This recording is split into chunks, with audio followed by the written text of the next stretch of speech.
देख रहे हैं अवाम के उठाए गए सवालात, हालत आसरा पर तबसरों, तज्जियों, खबरों पर मुहित प्रोग्राम न्यूज लाइन रिदा सैफी के साथ।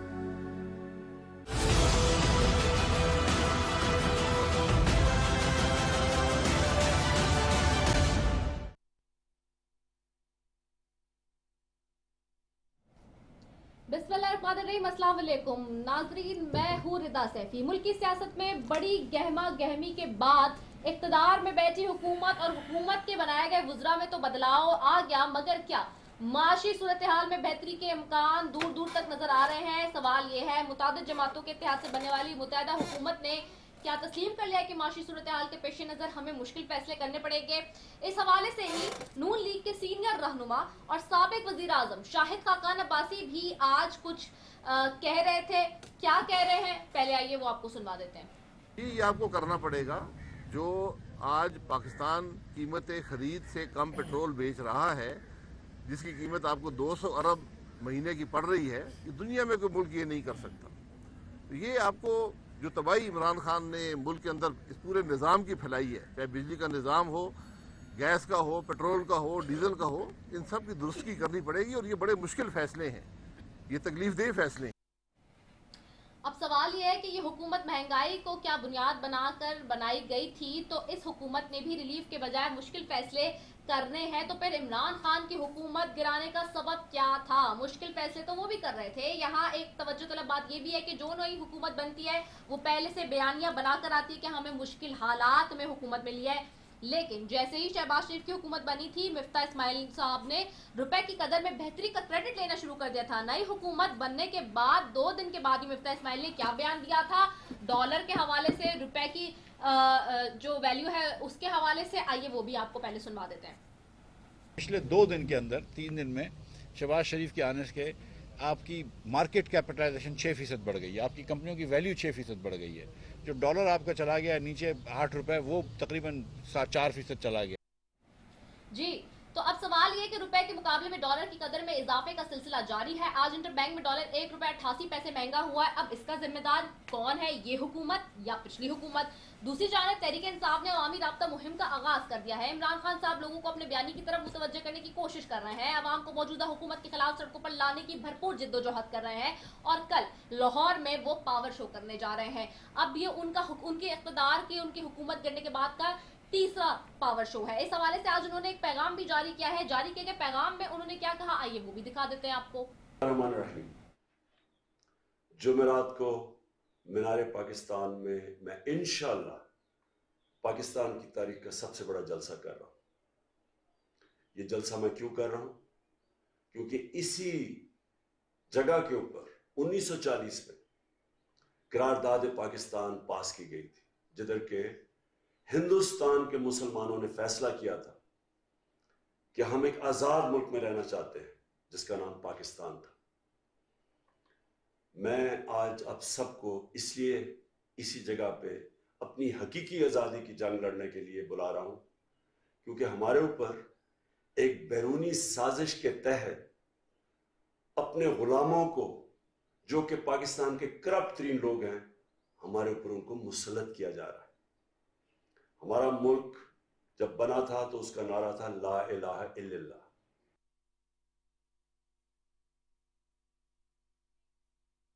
अच्छा, तो अब ये खान साहब जी ये बात कर रहे हैं। दूसरी तरफ सवाल ये है कि क्या खान साहब लोगों के जज्बात जगाकर किसी लॉन्ग मार्च या धरने का ऐलान करने जा रहे हैं, या फिर अब नेक्स्ट स्ट्रेटेजी पीटीआई की क्या होगी? दूसरी तरफ जी बिलावल भुट्टो जरदारी साहब ने हल्फ उठाने का मामला जो है अपना काबीना में, वो काबीना में शमूलियत कैसे मशरूत कर दिया है जी मोहसिन दावड़ की काबीना में शमूलियत से। और ये कल से खबर थी, जो कल भी हमने अपने प्रोग्राम में बात की थी कि जी वो गए हैं नवाज शरीफ साहब से मुलाकात के लिए लंदन, और वहां जाके जी बात होगी और फिर उसके बाद कन्विंस करने के बाद मामला ये सारा यहाँ तक पहुंचेगा। तो अब ये सारे मामला हैं जिसके ऊपर जी हमने बात करनी है। डिबेट का फोरम ऑन करूंगी, मेरे बड़े मोअज़्ज़ज़ मेहमान यहाँ पर मौजूद हैं।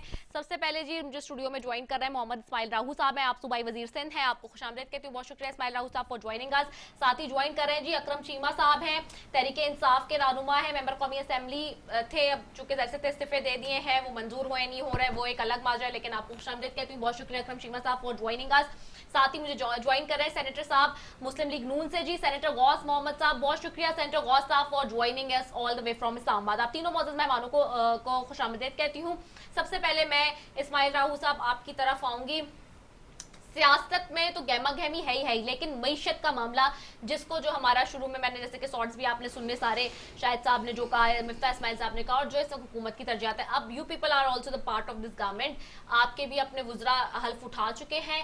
अब इकोनॉमी का जो मामला है जिसको बेस बना के आप लोग सब आए और इस हुकूमत को घर भेजा, इमरान खान साहब की हुकूमत को घर भेजा। अब इस वक्त जो सख्त फैसले करने की बात हो रही है, सख्त फैसलों में आप लोग का क्या स्टांस होगा? पीपल्स पार्टी कहाँ खड़ी है? जो जिस तरह से शाहिद साहब बात कर रहे हैं, जिस तरह से मिफ्ता साहब बात कर रहे हैं कि जी वजीर आजम को सख्त फैसले लेने पड़ेंगे, तो उन सख्त फैसलों में आपका साथ कितना होगा और आप लोग की स्ट्रैटेजी क्या होगी? बिस्मिल्लाह रहमान रहीम। देखें, जाहिर है कि हमारी हुकूमत जो है वो इत्तेहादी हुकूमत है और हम सब उसमें जो भी पॉलिसी बनेगी, जो भी स्ट्रेटजी बनेगी, वो तमाम उसमें जितने भी इत्तेहादी शामिल हैं, हुकूमत का हिस्सा हैं, उनको ऑन बोर्ड करके वो तमाम फैसले मुश्तरका हिकमत अमली के तहत और सलाह और कंसल्टेशन के साथ ही होंगे। और यकीनन जो भी पॉलिसी बनती है, जो भी फैसले होते हैं, वो बात तो तय है, वो तो आलम आश्कार है, आप सबको पता है, इल्म है कि जो मुआशी हालत है इस मुल्क की, जिस नहज पे पिछली हुकूमत ने पहुंचाया है, महंगाई का जो आलम बर्पा किया, लोगों को जितने लोग यहाँ मुतासर हुए, और लेकिन हम ये नहीं करेंगे कि 4 साल के बाद भी हम कहते रहें कि जो कुछ भी हो रहा है और वो जिम्मेवारी जो है वो पिछली हुकूमत की वजह से हो रहा है जी, जो वो करके गए उनकी वजह से हो रहा है जी, पिछली हुकूमत की वजह से हो रहा है। वही रिट जो पहले दिन से शुरू हुई और वो आखिर दिन तक वही जो स्टेरियोटाइप, वो तमाम खान साहब और उसकी तमाम पूरी टीम वही बात करती रही 4 साल के हुकूमत करने के बावजूद भी। जो भी कोई भी रिस्पॉन्सिबिलिटी उन्होंने अपनी जो है वो नहीं ली, नहीं उसको ओन किया।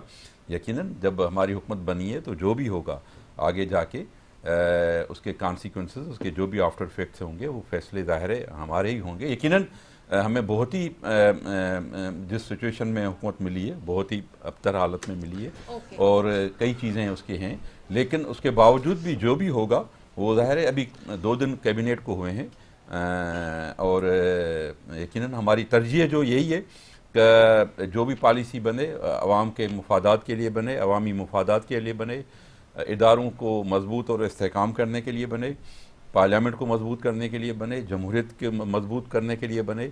हम तमाम तरह जो जिस किस्म के भी जो भी टारगेट्स हमारे थे, हमारा मकसद फ़कत ये नहीं था कि हुकूमत को हटाना ही टारगेट था और यही मकसद था। यकीनन हटाने की जो वजूहात थी और जो हमारे अज़ाइम थे, उसमें जमहूरियत को जो हमारी रिफॉर्म्स हैं, इलेक्शन रिफॉर्म्स हैं, या इक़्तिसादी पोजीशन है, या उसके अलावा जो तमाम तरह एजेंडा है, उसमें हम इंशाल्लाह बेहतरी ले आएंगे, बेहतरी लेकर आएंगे। ठीक है, अकरम चीमा साहब आपकी तरफ आऊंगी।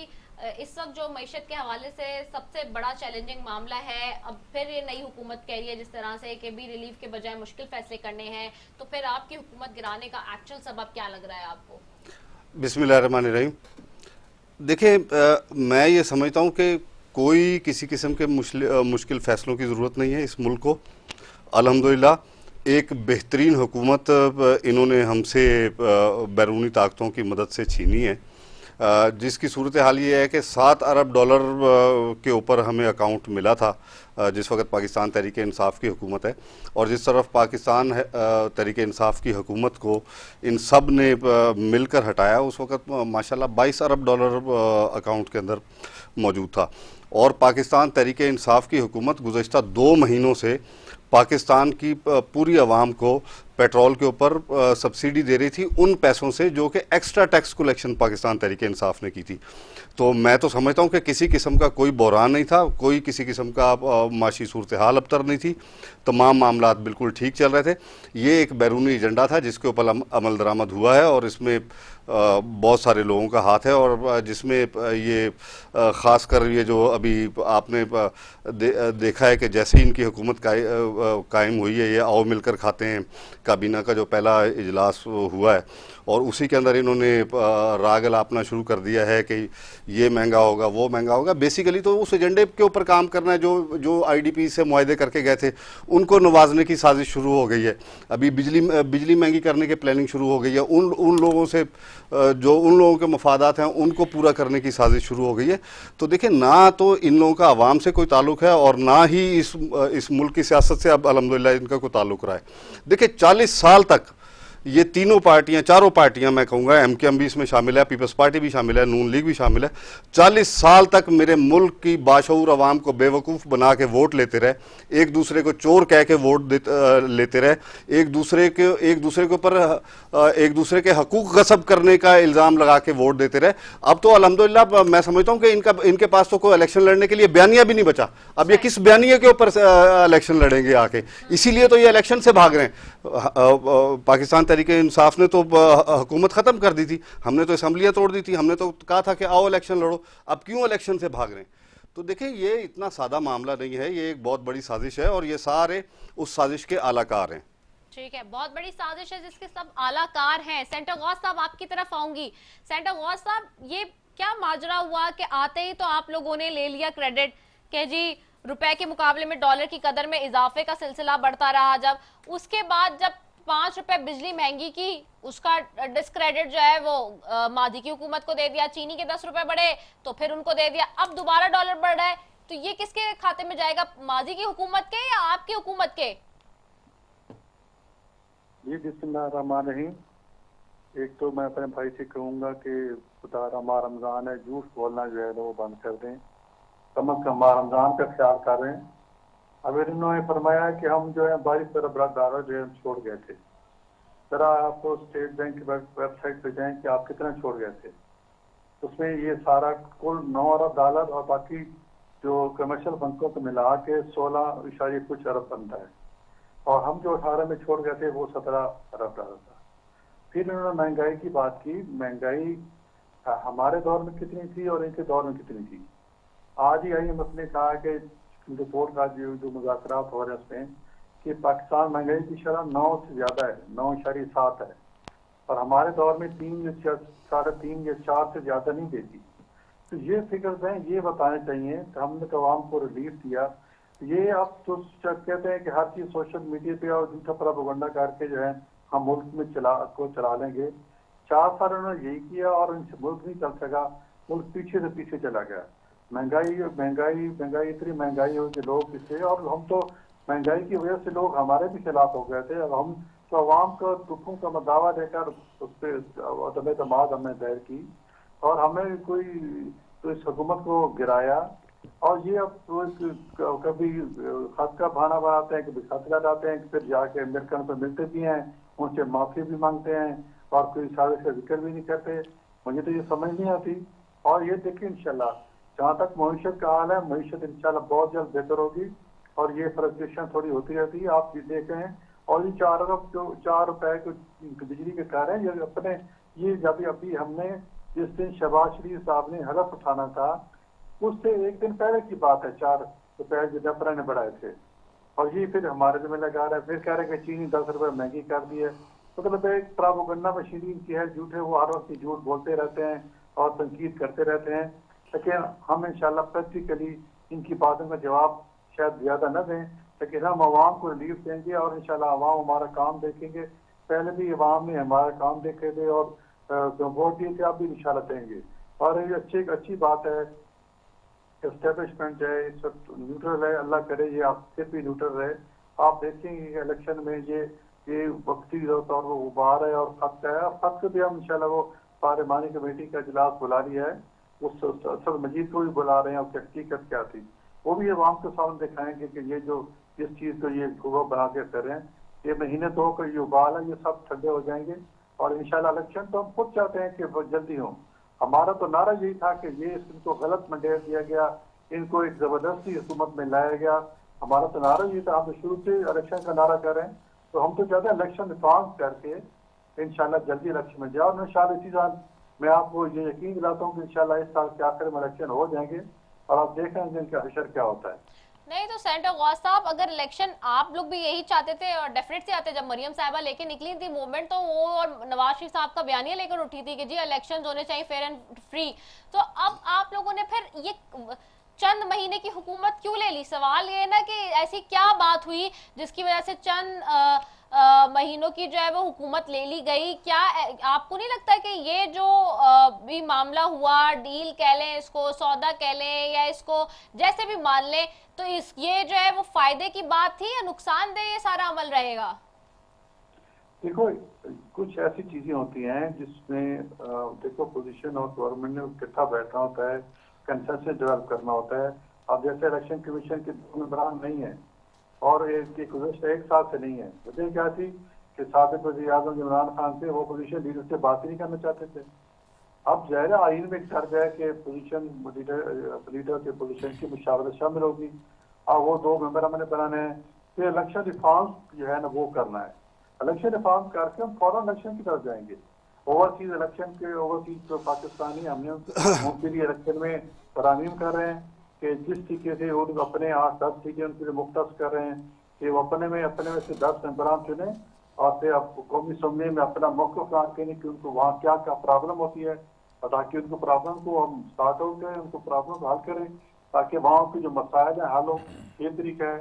और हम इलेक्शन के कोई हल्का बंदियों के मसाइल हैं, कोई कि कहीं सेंसिटिव हुआ था जो शुमारी वहाँ मसाइल हैं, इनको हल करके हम तो जल्द से जल्द जो है ना इलेक्शन में जाना चाहते हैं। हम तो यही नारा लगाते हैं। लेकिन जिस तरह इन्होंने आइन के साथ खिलवाड़ किया और जिस तरह आइन को इन्होंने मतलब है,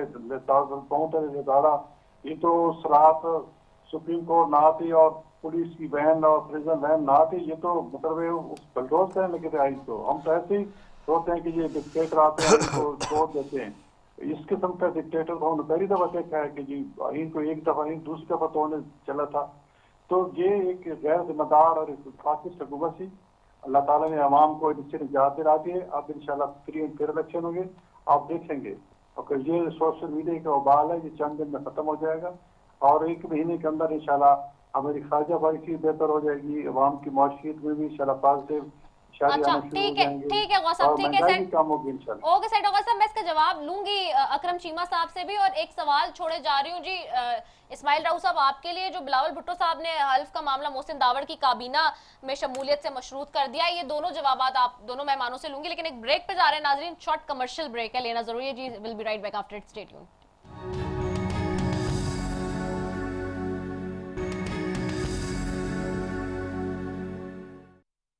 वेलकम बैक नाज़रीन। और ब्रेक पे जाने से पहले जी बात हो रही थी, सेंटर गौस साहब बात कर रहे थे, लेकिन उसका जवाब मैं अकरम चीमा साहब से लूंगी। और मैं एक सवाल छोड़े गई थी इस्माइल राऊ साहब के लिए, उनकी तरफ भी जाऊंगी। पहले तो अकरम चीमा साहब आपकी तरफ आऊंगी, जवाब दे दें सेंटर गौस साहब जो कह रहे थे जी। बिस्मिल्लाहिर्रहमानिर्रहीम। देखें, एक तो ये अभी तक ये समझने से कासिर हैं कि भाई ये 1990 की दहाई नहीं है, ये 2022 का पाकिस्तान है, ये नौजवानों का पाकिस्तान है। अब माशाल्लाह 65% जो पाकिस्तान की आबादी है वो नौजवानों पर मुश्तमिल है। सोशल मीडिया का दौर है, टेक्नोलॉजी का दौर है। अब वो दौर नहीं है कि आप कोई भी गलत काम करेंगे और वो सुबह 8 बजे ही आपको सिर्फ अखबार में मिलेगी, ऐसी बात नहीं है। अब तो कोई भी किसी किस्म का गलत काम होता है तो विद इन 3 या 4 मिनट्स जो है ना वो आवाम तक बात पहुंच जाती है। देखिए, पहले भी इनको यही गलतफहमी थी। ख्वाजा आसिफ साहब ने कहा, फ्लोर ऑफ दी असेंबली पे खड़े होकर कहा था, देखें जी ये विकी लीक्स को तो लोग भूल जाएंगे, भूल भाल जाएंगे, कुछ नहीं होगा। उसका रिजल्ट आप लोगों ने देख लिया। और अल्हम्दुलिल्लाह ये अगर इस गलतफहमी में है कि ये इमरान खान साहब का जो नैरेटिव है और जो कुछ जिस साजिश के तहत ये आए हैं और अवाम इस साजिश को भूल जाएंगे, तो ये इनकी गलतफहमी है। ये रोज़ बरोज़ ये तहरीक जो है ये बढ़ेगी और अल्हम्दुलिल्लाह ये मैं समझता हूँ कि आज़ादी पाकिस्तान की तहरीक की सूरत अख्तियार करती जा रही है। और आने वाले आप दिनों में देखेंगे कि ये चोर बहुत ज़्यादा दिनों तक मैं समझता हूँ कि इक़्तिदार में नहीं रह पाएंगे। और जहाँ तक आपने बात की कि तो स्टेट बैंक की बात कर रहे हैं, इकोनॉमी की जो नंबर्स की। नहीं, स्टेट बैंक की इन्होंने क्या बात करनी है, इन लोगों को इकोनॉमी से तो कोई वास्ता नहीं है। इन लोगों का जो इक़्तिदार में आने का जो मरे जा रहे थे, 3-4 मेन इनके एजेंडे हैं। उसके अंदर एक ये है कि ये ओवरसीज का वोट खत्म करने की कोशिश करेंगे, ये वोटिंग मशीन को खत्म करने की कोशिश करेंगे। आज इन्होंने सबसे पहले जो कमेटी बनाई है, माशाल्लाह, अगर इनको इतना इकोनॉमी का दर्द खाया जा रहा था तो उसके ऊपर कोई कमेटी बनती। इन्होंने तो कमेटी बनाई है ECL से नाम निकालने की। आज 5 बंदों पे मुश्तमिल इन्होंने ECL से नाम निकालने की कमेटी बनाई है। खुद ही अपने नाम निकालेंगे और सारे जितने मुल्जिमान हैं उनको ये मुल्क से फरार कराने की कोशिश करेंगे, क्योंकि इनको अब नज़र आ रहा है कि इनके पास टाइम नहीं है, इनको मैदान छोड़ के भागना है। और इनके पैर उखड़े हुए हैं इस वक्त। इनका चेहरे बता रहे हैं, इनकी हालत इनकी बता रही है। ये जो चूचू का मुरब्बा काबीना का आज इजलास हुआ है, उसमें आपने इनकी शक्लें देखनी थी, इनके चेहरे देखने थे। ऐसी काबीना जिसके अंदर 26 आदमी जमानतों के ऊपर हैं, ऐसी काबीना ने हलफ उठाया। ऐसा वज़ीर आज़म इस मुल्क का बना है जो खुद जमानत पे है। अपने उस बेटे को वज़ीर आला पंजाब बनाने के ख्वाब देख रहा है, जो 60% आबादी पर मुश्तमिल सूबा है, जो के ज़मानतों पे है। तो देखें, इन लोगों का सियासत से, अवाम पाकिस्तान से कुछ लेना देना नहीं है। ये इस शॉर्ट टर्म के अंदर ये कोशिश करेंगे IDPs को नवाजने की, बिजली महंगी करने की कोशिश करेंगे, ये अपने आकाओं को खुश करने के लिए, इस पाकिस्तानी अवाम को दफन करने के लिए पेट्रोल को महंगा करने की कोशिश करेंगे, दूसरे टैक्सेस को बढ़ाने की कोशिश करेंगे। ये शॉर्ट टर्म एजेंडा लेकर आए और इनको पता है कि हमने जाना ही जाना है, क्योंकि इनके पैर नहीं है बिल्कुल, क्योंकि चोर के पाँव नहीं हुआ करते। ठीक है, इस्माइल राव साहब आपकी तरफ आऊंगी, आपसे मैंने सवाल किया तो उसका जवाब दे दें। रिदा, देखें, यकीनन हमारी हुकूमत जो है वो एक मखलूत हुकूमत है, उसमें तमाम इत्तेहादी मौजूद हैं। तो यकीनन चेयरमैन बिलावल भुट्टो जरदारी साहब की या तमाम जितने भी इत्तेहादी पार्टियां हैं, उसमें तंजीमें हैं, उनका यही कोशिश होगी कि तमाम सबको जो है वो इकट्ठे लेके चलें, ऑन बोर्ड करके चलें। लेकिन जहाँ तक कुछ चीज़ें जो यहाँ अभी उठाई गई हैं, मैं बड़ी मोहरत के साथ अकरम साहब से कि उसने कहा कि भगाया हमने इनको, ये क्या हमें भगाएंगे, हमने तो अब इलेक्शन की बात कर रहे हैं ना, हम तो कह रहे थे कि इलेक्शन कराओ, कि भाई हम आ रहे हैं। ये चेयरमैन बिलावल भुट्टो जरदारी साहब ने जिस दिन यहाँ से निकला था, उस दिन ही इमरान खान न्यादी को कहा था कि तुम इलेक्शन का ऐलान कर दो, वरना हम आ रहे हैं। ये कोई हमने छुप के नहीं किया था। और फिर जो ये दूसरी बात जो करते हैं ना, एक खुददारी और साजिश, ये ज़रा मुझे बताएंगे, इनमें कोई बताएगा कि ये इंसाफ इन पे कब हुआ, इमरान खान न्यादी पे और इनकी PTI की जो भी क़यादत है या उनके जो भी हैं साथी, दोस्त, वोटर या उनकी जो भी कैडर है, उन पे ये इंकशाफ हुआ कब का अमेरिका साम्राज्य है। यानी ये साजिश, ये इनको एक महीना जब नो कॉन्फिडेंस मूव चली है, जब लॉन्ग मार्च चला है कि भाई हम आ रहे हैं तुमको निकालने के लिए, ठीक है, तो उसके बाद ये इनकी खुददारी जागी है।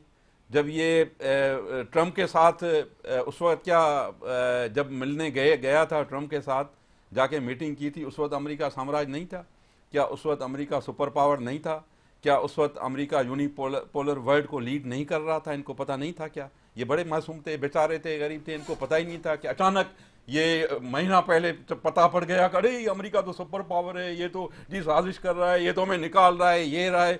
ये किसने साजिश की, कहाँ साजिश? और फिर ये जी साजिश क्यों कि जी हमने एब्सोल्युटली नॉट कहा। अरे भाई, उसने मांगा कब अड्डे? ये हम नहीं कह रहे हैं, ये जो अड्डे जिनको पता है वो सब कह रहे हैं कि भाई अड्डे मांगे ही नहीं गए, तो अब अड्डे तो छोड़ के चले गए थे वो। आप लोगों को सबको पता है कि जब वो अफगानिस्तान, अड्डों की ज़रूरत थी यहाँ पाकिस्तान के, जब वो अफगानिस्तान में था। आप 79 में आप देख लें, जब यहाँ 79 में रशिया आया तो अमेरिका को पाकिस्तान की ज़रूरत पड़ गई। फिर जब 2001 में फिर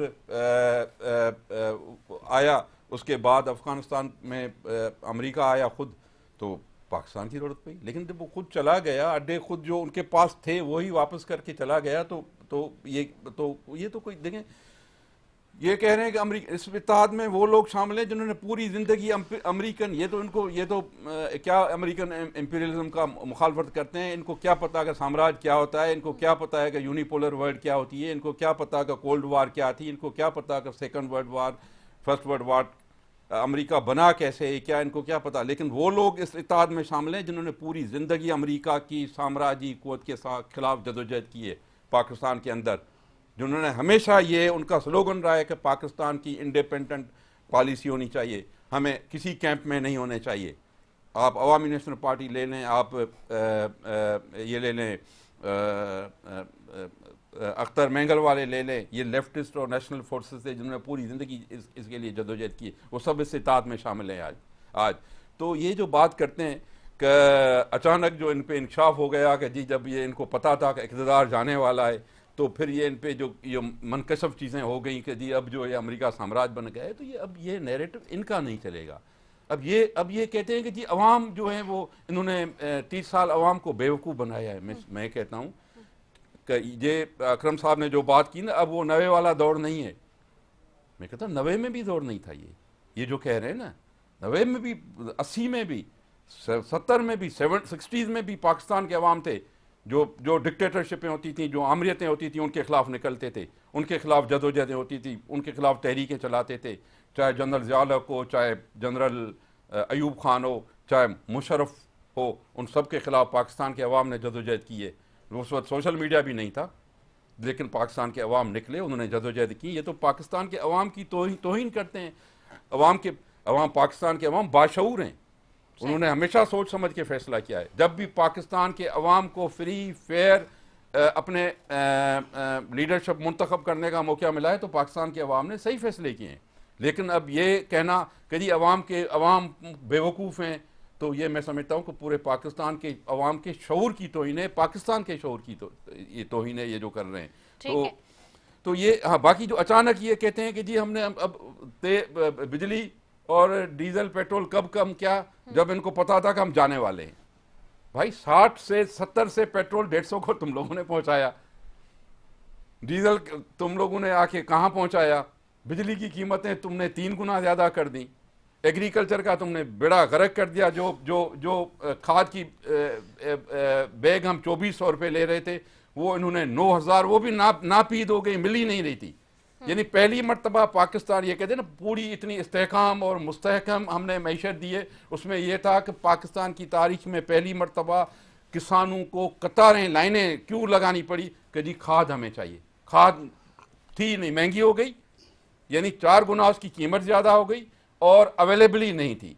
तो ये क्या बात करते हैं। मैं समझता हूँ कि हमें थोड़ा बहुत एटलीस्ट कम अज़ कम हकीकत पसंद होना चाहिए। ठीक है, हकीकत पसंद होना चाहिए। सेंटर गौस साहब आपकी तरफ आऊंगी। सेंटर गौस साहब, आपको आवाज आ रही है? जी सेंटर गौस साहब, अच्छा ये अकरम चीमा साहब जैसे कि कह रहे हैं और अभी बात हो रही है। अब एक चीज ये कि सबसे इंपॉर्टेंट चीज इस सारे जमन में ये कि जी चेयरमैन साहब बिलावल साहब पाकिस्तान पीपल्स पार्टी के, वो गए हुए नवाज शरीफ साहब से मिलने के लिए भी। खबर थी ये, कल मैंने जैसे कहा सारे टीवी चैनल्स कोट कर रहे थे कि जी अंदरूनी इख्तिलाफात और इंतजामी इख्तिलाफात इतने बढ़ गए हैं कि जी शहबाज शरीफ साहब ने हाथ उठा लिए, जिसकी वजह से उनको जाना पड़ा है। अब ये बताएं कि जो मोहसिन दावड़ साहब वाले मामले से मशरूत कर दिया है उन्होंने अपना हल्फ उठाने का मामला, ये मेरे सामने अभी ये भी चल रही है खबर कि जी काबीना में शमूलियत से मशरूत किया गया है इस मामले को कि जी मोहसिन दावड़ साहब उठाए और उन खास तौर पे उनको जो है वो इन लोगों को जो काबीना में शमूलियत दी जाए। तो क्या ये शमूलियत का फैसला हो गया है? क्या नवाज शरीफ साहब से बात हो गई है? शहबाज शरीफ साहब भी रजामंद हो गए हैं? क्या होगा अब इस सारे मामले पे? एक तो ये आप ध्यान में रखें कि हम जो है ना, एक जितना भी हमारा इत्तेहाद है, जो हुकूमत में है, जो पहले पोजीशन था अब हुकूमत इत्तेहाद है, ये सारी मिच्योर पार्टी हैं।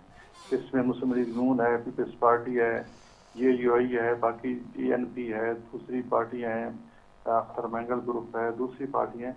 ये सारी मिच्योर पार्टी हैं। ये इन्होंने 40 साल सियासत किया, ये पाकिस्तान की सियासत को समझते हैं और ये इससे अंदाजा लगाना कि ये नहीं चल सके हैं कि इनके हाथ टूट जाएगा, नहीं, ऐसी बात नहीं है। और यकीन जाने कि ये जो 3-4 साल जो जमहूरी निज़ाम चलाया, ये हुकूमत में थे PTI वाले नालायक और नालायक लोग जो थे, अगर ये सिस्टम चलता रहा है तो ये इन्हीं जो 3 पार्टी बड़ी पार्टियां JUI, मुस्लिम लीग नून और पीपल्स पार्टी की वजह से चला है। हमने इस जो निज़ाम को सहारा दिया रखा है और आगे चलाया, और कुछ 3.5 साल हम चाहते थे कि ये जरा एक्सपोज हो जाए। ये कहते थे हम 2 साल पार पड़े हैं, फिर 100 अरब IMF के मुंह पे मारेंगे या 100 अरब के मुंह से मीशत चलाएंगे, तो वो किधर गए 200 अरब डॉलर। IMF के मुंह पर क्या मारने थे, इनके अपने मुंह पर IMF आ पड़ा। इन्होंने पूरा स्टेट बैंक का गवर्नर जो है ना IMF के मुंह पे मारा। तो ये मुआशी लिहाज से आप देख रहे हैं, ये उनकी आखिरी हुकूमत जब गिरी उस वक्त क्या कोई इलेक्टेड बंदा या कोई उसमें इनके मुआशी निज़ाम में था, गवर्नर स्टेट बैंक था या शौकत तरीन थे या दूसरे कोई बंदा था, सारा IMF का जो टीम थी वो मुझे चला दी थी। इनकी बड़ी तो असद उमर साहब थे और वो 6 महीने बाद ही फेल को हाथ खड़े कर दिए और खान साहब ने उनको किक आउट कर दिया। तो इनके पास ना कोई तजर्बा है, ना कोई अकल है, ना शऊर है। ये हर चीज उसको आइन को भी खिलवाड़ किया इन्होंने, आइन को भी तोड़ने की कोशिश की। अगर हाथों की एक मुल्क को चलाने के लिए अब ये सोशल मीडिया अब जलसे जुलूस करेंगे, जलसे जुलूस से तमाशा होते हैं, उसे ये अंदाजा लगा रहा है कि हम अगली दफा आएंगे 2/3 मेजॉरिटी देंगे, गलत है इनका। और जहाँ तक बिलावल साहब का मसला है हलफ उठाने का, तो उनकी मर्जी है। इनारा बानी खान वजीर ममलिकत मुझे खारजा वो बन गई हैं, वो सारे मामला को देख रही हैं। बिलावल साहब जब चाहेंगे हलफ उठा लेंगे इंशाल्लाह। हम चाहते हैं कि कोई हमारा बेसिक जो हमारा जो एम है कि जो छोटे सूबे हैं खासतौर पर बलोचिस्तान, उसको हम साथ लेके चलें। अब वो थोड़े नाराज हैं अख्तर साहब की जी हुकूमत तब्दील होगी तो फिर भी मिसिंग पर्सन के केसेस हो रहे हैं, तो ये नहीं होने चाहिए। तो हमने उनको एतमाद में लेना है। और जरदारी साहब ने इनको खुद कहा था इंटरव्यू में, आपको पता होगा कि हम महंगा साहब को बड़ी मुश्किल से बना के लाए हूँ और हमने हमारे भाई हैं, नाराज भाई हैं, वो उनकी तहफ़्फ़ुज़ात हैं, इंशाल्लाह हम दूर करेंगे। तो ये जब हम चाहेंगे इंशाल्लाह, हम चाहते हैं कि जल्दी इलेक्शन हो जाए, लेकिन ये कहें कि ये जिस तरह वो ये चीमा साहब बाल में तहरीक इंसाफ से बैठे हैं कि जी हम 2-4 महीने में मजबूर कर देंगे, मजबूरी वाली बात नहीं है। ये बात आप जेल से निकाल लें, कितने आप जैसा जुलूस कर लें, बशा कुर्बाना से उससे कर लें, 2 धमाका क्या तमाशा कर लें, इससे घूमते गिरती हैं नहीं गिरती हैं।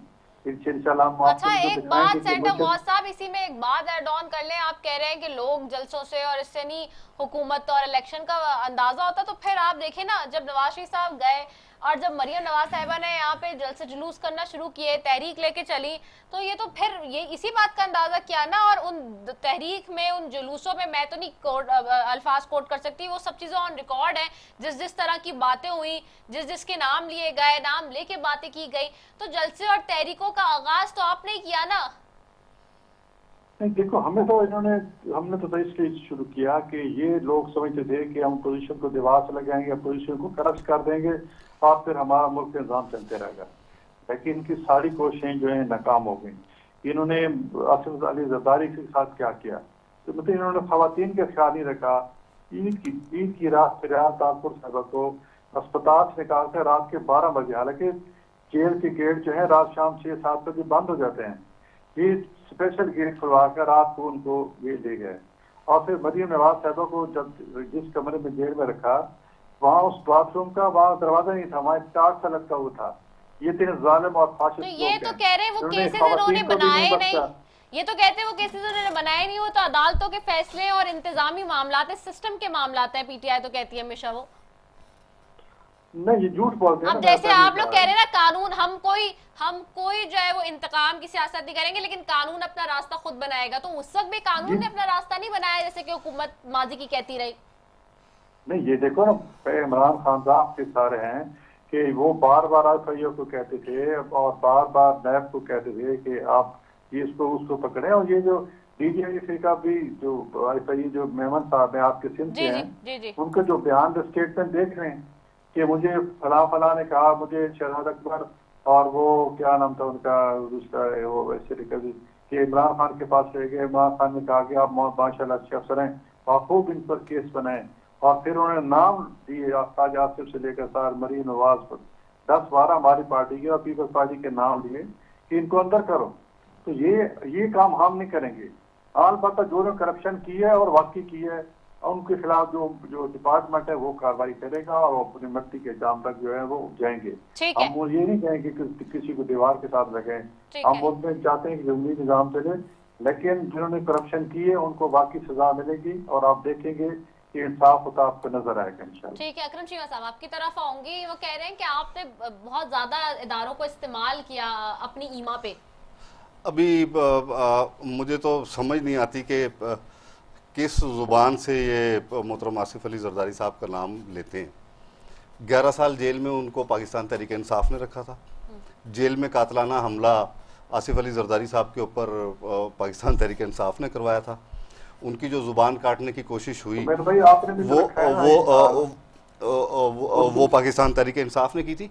देखें, ये एक गैर फितरी इत्तेहाद है और मैं समझता हूँ कि बिलावल भुट्टो जरदारी एक नए सियासतदान है और वो इस चूचू का मुरब्बा हुकूमत का हिस्सा दिली तौर पे बनने के लिए मैं समझता हूँ तैयार नहीं है। उनको नज़र आ रहा है कि बहरहाल ये कश्ती जो है ना, डूबती हुई कश्ती के अंदर मैं क्यों इसका सवार बनूं।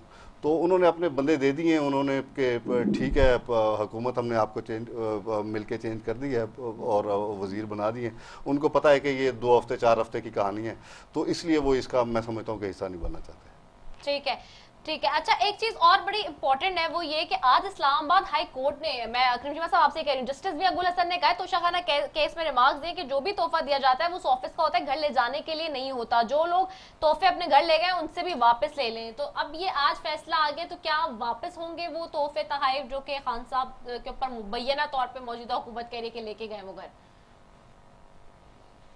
किसे आप? जी जी, आपसे ही पूछ रही हूँ। जी जी, देखिए, एक तो जो कोर्ट का आप फैसला मुझे बता रही हैं, एक तो उसके बारे में मेरी अभी मालूमात नहीं है और ना ही मैंने इसके ऊपर, क्योंकि मैं मीडिया के ऊपर बैठा हुआ हूँ और ना ही मैंने इसके ऊपर, इस बयान के ऊपर अभी पार्टी से इंस्ट्रक्शन लिए। तो इंशाल्लाह ये सवाल आपका और मेरा उधार रहा, इंशाल्लाह आपको जवाब देंगे इसका। ठीक है। और हो सकता है कि हमारे पार्टी के तर्जुमान हो सकता है आज रात में इसका जवाब दे। ठीक है। अच्छा, इस्माइल राव साहब आपसे पूछूं, क्योंकि बार बार इसमें जब आप लोग ये बात कर रहे हैं तो हुकूमत मतलब मौजूदा तो अब अपोजिशन है उसकी तरफ से हमें याद दिलाया जा रहा है यूसुफ रजा गिलानी साहब वाला मामला भी। तो अगर ये इस्लामाबाद हाई कोर्ट इस तरह का फैसला सुनाता है या फैसला देता है, तो क्या फिर जो माजी की हुकूमतें भी घर तहाइफ लेके गई हैं वो भी वापस करेंगी क्या तहाइफ? देखिए, जो भी अदलिया का फैसला होगा बिल्कुल ही हमने पहले भी तस्लीम किए हैं और जितने भी फैसले किए पाकिस्तान पीपल्स पार्टी ने, हाँ, बहुत ही पीपल्स पार्टी के ख़िलाफ़ जितने तलख फैसले जितने अदलिया ने किए हैं आपको पता है, सबको पता है कि, लेकिन पाकिस्तान पीपल्स पार्टी ने तस्लीम किए हैं। लेकिन जहाँ तक इस वक्त तो आपको पता है कि इस हुकूमत ने तो अदलिया में जाके कहा था कि जी हम वो तफसील भी नहीं बता सकते इसलिए कि वरना जिन हुकूमतों ने हमें वो तोहफे दिए हैं वो नाराज़ हो जाएंगे। और लेकिन फिर क्या फ़ैसला आ गया और कहाँ जाके यार नक़द लिए गए, मतलब एक तो 20% से भी कम मालियत में लिए गए और दिखाई उनकी मालियत कम दिखाई गई, फिर वो बेच दिए गए। मतलब बड़े अफसोस की बात यह है कि किसी मुल्क के सरबराह ने गिफ्ट किए हों, वो अगर सरबराह चलो जितने भी कीमत पे ले के अपने पास रख लेता तो और बात ही, लेकिन उसने तो बेच ही दिए। यानी ये एक बड़ी इंसल्टिंग पोजीशन हो जाती है इंटरनेशनल रिलेशन के हिसाब से। तो ठीक है, मेरे पास टाइम कम है साहिल साहब, बस सेंटर साहब इसी पे आपसे 30 सेकंड से वाइंड अप की तरफ जाना है। मुझे बताइएगा अब तोशाखाना केस में जो आया इस्लामाबाद हाई कोर्ट का इस वक्त रिमार्क्स और जो फैसला आ रहा है, क्या फिर जो माजी में और मौजूदा भी हुकूमत है, आपकी भी हुकूमत रही है, दीगर हुकूमतें भी रहती रही, उनसे भी वापस लेंगे तहाइफ क्या? बिल्कुल, जैसे हाई कोर्ट का फैसला था ऐसे करना चाहिए। तोशाखाना से चीजें लेने का एक तरीका होता है, लेकिन इसमें जो खान साहब ने जो घड़ी बेची है, एक अखलाकियात मतलब अखलाकियात को तबाह करने वाली बात है कि आपको एक बस नहीं, उसने 2 घड़ियां बनवाई, फिर इसने एक घड़ी इसको तोहफे में दी, एक अपने पास रखी। इसने वो तोशाखाने में 1 करोड़ की लेकर जाके दुबई में 18 करोड़ वो फिर मामला अलग है ना, अभी वापस करने वाला बता दें। वकार को नुकसान पहुंचा और मुल्क के जेल की कैसे आपने सबूत दिया कि आप कितने गंदे लोग हैं, आप कितने फाशिस्ट चोर लोग हैं कि आप किस तरह फायदा उठाते हैं लोग। ठीक है, बहुत शुक्रिया सेंटर साहब आपका, अकरम साहब आपका, मोहम्मद इस्माइल राव साहब आपका, तीनों मौजूद मेहमानों का बेच चुके। नाज़रीन, सारे मामला आपके सामने है जी। तोशाखाना केस में सिर्फ इस वक्त की या माजी की हुकूमत की बात नहीं हो रही, अब फिर इस्लामाबाद हाई कोर्ट कह रहा है कि जी शुरू से जो भी मामला आते हैं और वो हमें बहुत अच्छे से पता है, आपने देखा प्रोसेस क्या होता है सारा, इस पर मजीद फिर आगे आने वाले प्रोग्राम में बात करेंगे जी। अब वक्त चूंकि खत्म हो चुका है, इसी के साथ जी अपनी मेजबान रिदा सैफी को दीजिए इजाजत। पाकिस्तान जिंदाबाद।